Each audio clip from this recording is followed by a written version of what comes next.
Hello, welcome back to my haunted library. It's Regina. I hope you guys are having a wonderful week. The weather here has been very mildly damp.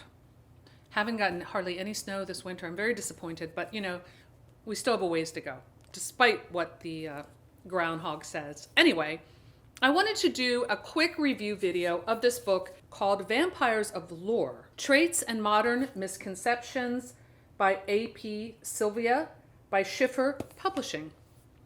Schiffer Publishing was kind enough to send me this book. I have not read this cover to cover yet, but I've dipped in enough to where I think I can give a pretty good review. First of all, it's a gorgeous book.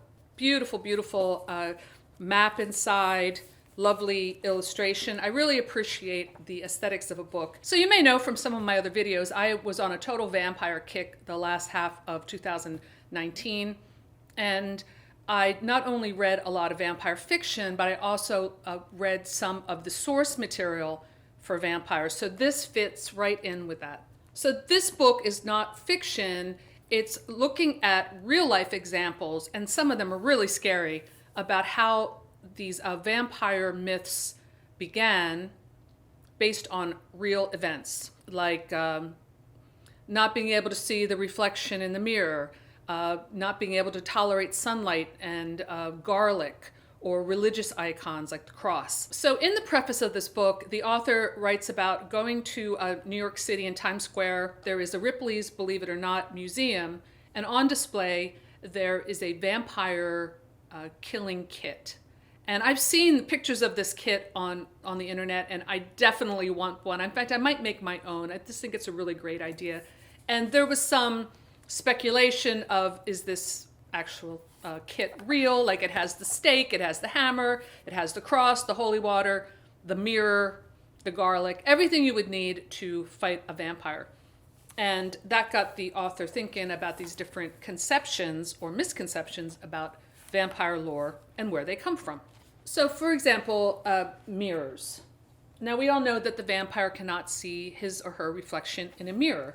And some vampire stories dispel of that completely. I've seen movies where it's like, that's just a myth. So let's take a look at where this idea of not being able to see the reflection in the mirror comes from. The tradition of covering mirrors after a recent passing had been found in various European countries and beyond.